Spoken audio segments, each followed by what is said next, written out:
আপোনালোকৰ চেনেলৰ জৰিয়তে সমূহ অসমবাসীলৈ ঈদ মুবাৰক জ্ঞাপন কৰিছোঁ। আজি আমাৰ ইছলাম ধৰ্মীয় লোকৰ বাবে মহান এটা পবিত্ৰ দিন, আনন্দৰ দিন। ঈদ উৎসৱৰ ঈদ শব্দৰ অসমীয়া অৰ্থ হ'ল আনন্দ। আমি বিগত এটা মাহ ৰাতিপুৱা 4টা বজাৰ পৰা সন্ধিয়া 5:30 বজালৈকে অনাহাৰে থাকি আল্লাহৰ উপাসনা কৰিছিলোঁ, যাতে আমি লোভ, মোহ, কাম, ক্ৰোধ, মদ, মাৎসৰ্য সকলো পৰিহাৰ কৰি সংযমতাৰ জৰিয়তে আল্লাহৰ উপাসনা কৰি আমি যাতে বিশ্ব শান্তিৰ বাবে দোৱা আগবঢ়াব পাৰোঁ, প্ৰাৰ্থনা আগবঢ়াব পাৰোঁ। মনৰ সকলো কলুষ আঁতৰ কৰি গাঁৱৰেই নহয় বিশ্বৰ সকলো মুছলমানে এই মাহটোত শান্তি সম্প্ৰীতিৰ বাবে, ঐক্য শান্তি সম্প্ৰীতিৰ বাবে দোৱা কৰিলে।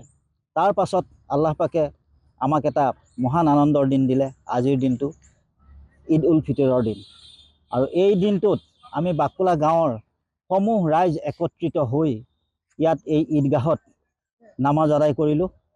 সকলোৱে কাৰোবাৰ মনৰ কলুষ যদি আছিল, কাৰোবাৰ যদি হাই কাজিয়া আছিল, আজি সকলো মনৰ পৰা আঁতৰাই সকলোৱে হাতে হাত মিলাই, বুকুত বুকু মিলাই সকলো এক হ'ল। আৰু আমি এই বিহুৰ দৰেই, বিহুত যেনেকৈ আনন্দ উপভোগ কৰা হয়, জা জলপান খোৱা হয়, এই নামাজৰ পাছতেই এতিয়া সেইখিনি পৰ্ব চলিব। সকলোৱে ঘৰে ঘৰে জা জলপান খোৱা আৰম্ভ হ'ব।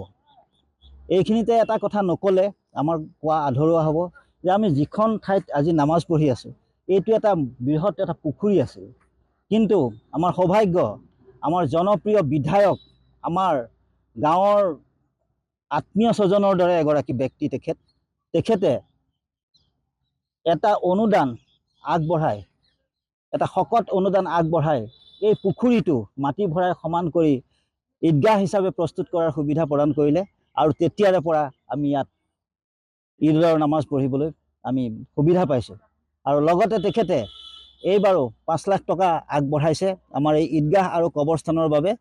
আৰু এই 5 লাখ টকাৰে আমি গোটেই কবৰস্থান আৰু ঈদগাহ দিনে ৰাতিয়ে পোহৰ কৰি ৰাখিবৰ বাবে আমি ষ্ট্ৰীট লাইটৰ ব্যৱস্থা কৰিছোঁ। আৰু ইয়াৰ পাছত আমাৰ এক ডাঙৰ সমস্যা এটা আছে। আমাৰ এই ঈদগাহত গেট নোহোৱাৰ বাবে গৰু ছাগলী সোমাই অনিষ্ট কৰে। আৰু এতিয়া সেই দ্বিতীয়টো অনুদানেৰে আমি আমাৰ ঈদগাহৰ সন্মুখত এখন শ্লাইড গেট লগোৱাৰ ব্যৱস্থা কৰিছোঁ।